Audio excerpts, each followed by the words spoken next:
معنا نهج حياة جئنا تبصرة عن كل ضلال أعددنا بضع رسالات تحمل.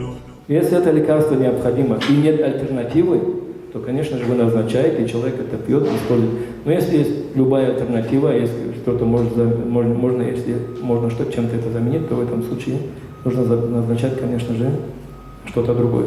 А так, без проблем. Ну, как я сказал, мужчина должен обратиться к мужчине, если есть возможность. Если нет врача другого, и он приходит к вам, и у него нет другой возможности, в этом случае вы имеете право отказать. Это ваше право.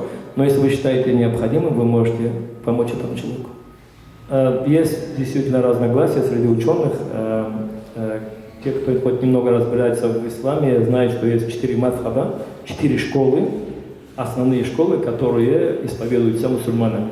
Вот в одном из них, в ханафитском мазхабе, который распространен именно здесь у нас, в КЧР, КБР, Татарстан, Башкортостан, в общем, по России, Чечня, Дагестан, в другом мазхабе, ханафитский мазхаб распространен у нас. Вот в ханафитском мазхабе только рыбу. Только рыбу. Нельзя употреблять крабов, лобстеров и так далее. Однако большинство ученых всех 3 других мазхабов, сказали, что все морепродукты дозволены. Все морепродукты дозволены, если это не является чем-то ядом. Скажем, есть ядовитые рыбы и так далее. Однако все морепродукты дозволены. Это мнение большинства ученых, поэтому я вам... Нет такого. Это у нас в Карачаевце, кстати, да, придуманная рыба без чешуи, с чешуей, без чешуи, рыба дозволена, и морепродукты тоже дозволены. Приводится достоверный хадис, где пророк сам сказал, что вода моря чиста, и его продукты вам дозволены. И он не назвал только рыбу. И поэтому, опираясь на это, ученые сказали, что вода из моря, хоть она и соленая, она считается чистой, и можно брать омовение, и морепродукты можно кушать. Это мнение большинства ученых, поэтому можете кушать. Нет, глумиться над трупом, это когда его начинают там расчленять и так далее, там ломать кости, как сказано в хадисе, не ломайте кости мертвецу и так далее. Но, конечно же, если как, с медицинской точки зрения еще можно этого человека вернуть, то вы должны приложить усилия. Алхамдулилля, нет в этом проблем. Нет в этом проблем, но более того, вы должны попробовать это сделать. Значит так, в исламе есть объяснение сонный паралич, конечно же, это очень распространенный, тем более сейчас это очень распространенный такой синдром. Есть объяснение, есть шайтан, бес, джасум его называют, который приходит ночью и душит человека, то есть давит его.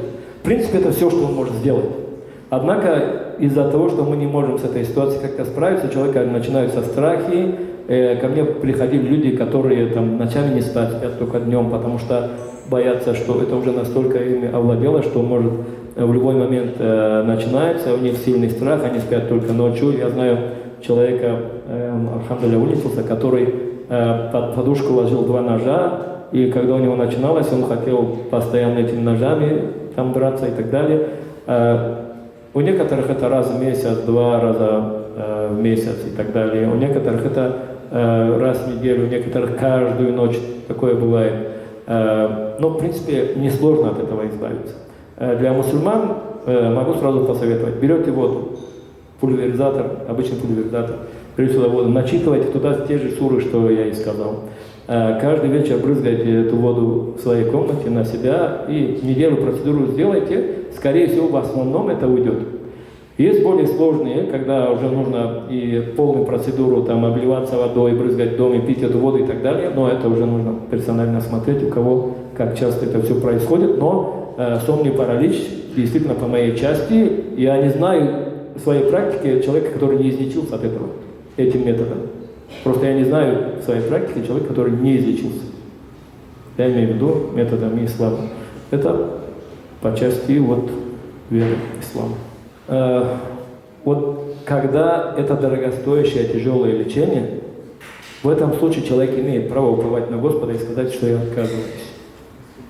Если у него есть возможность сделать операцию, провести терапию, ну что-либо, но он отказывается от этого. Если это что-то легкое, и человеку просто вот взять, выпить лекарство и успокоиться, и там вылечиться там неделю и так далее, в этом случае для него является это обязательно. Но если это какое-то тяжелое лечение, которое он боится перенести и так далее, если у него нет намерения наложить на себя руки, там, суицида или там, чтобы он побыстрее умер и так далее, как бы ищет причину, как бы умереть, просто не хочет уже как бы страдать вот этим, просто хочет положиться на Господа, он имеет на это право и на нем не будет греха.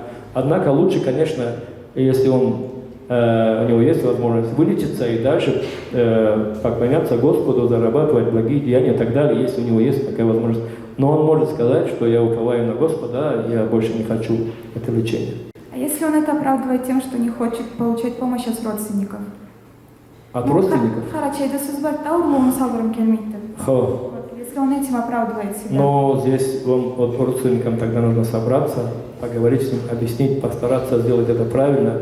Может у родственников, но у него на родственников может быть какие-то обиды, может он боится быть обязанным и должным впоследствии, или он, или его дети и так далее, что он может упрекать и так далее. Может такие причины. Я такое встречал не раз, поэтому я думаю, нужно родственникам собраться, сказать, объяснить ему, показать, что они его любят, что они хотят, чтобы он был с ними и так далее. Я думаю, в этом случае он согласится, проблема в этом не